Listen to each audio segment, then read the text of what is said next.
I'm continuing the conversation with Mike VanMeter, a Navy veteran and also a retired supervisory special agent with the FBI. Mike, last time we talked, you talked about the signs of a buddy who could have a substance abuse problem, but I'm thinking if I go and have that conversation with them, I'm going to lose a friend. Do I really have to do this? Can I just hope it gets better? Well, it's not. If you've gotten to that point, it's not going to get better. And one of the mistakes that we make when we're working with our friends, and all of us can really think of situations that ended poorly, and you look back and you realize the situation was developing over a long period of time. I rarely have I seen in my line of work where a disaster occurred and somebody says to themselves, I never saw that coming. People see it coming. And the lesson that we can learn from that is that you have to take action, and you have to take action now. If you care for your friend, if you love your friend, if this is somebody that you have a relationship with, that's important to have, because hopefully they will listen to you because they like you, love you, and respect you. And that's what you want. You want to have that relationship. But you have to do something. And the key is, don't be the only person that is aware of this. What you want to do is, if you're in the command, if you're an active duty military, bring this to the attention of your command.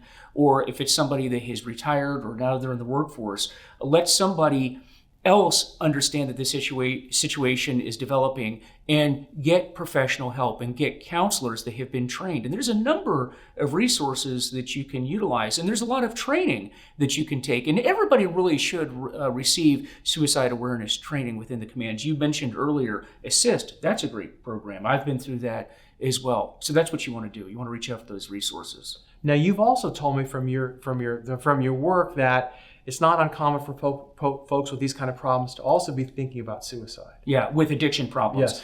And I will tell you, in the work that I have done, and I just spent the last year working in a treatment center in Maryland, and rarely, if ever, I can't even think of a patient that I worked with where at the end of their addiction prior to coming to treatment, where suicide was not a serious option on the table, that it is a real risk. And that is something that we have to consider when we're working with people that we suspect an addiction issue or just outright depression issues and having suicidal ideations. Okay, so tell somebody, get some assistance. Any resources or things that come to mind that we can point out? Well, the easy thing, first and foremost, is you can just go out on the internet and Google suicide awareness, suicide hotlines, and whatever area you're in, that will point you to the direction of the resources that you have in that area. So there are suicide hotlines, and there are ASSIST. We talked about that. And if you're in the military, your command will have resources and people that have been trained that will understand the local resources that you have on the base and the region that you're in. Thank you, Mike. Thank you very much. Thank you.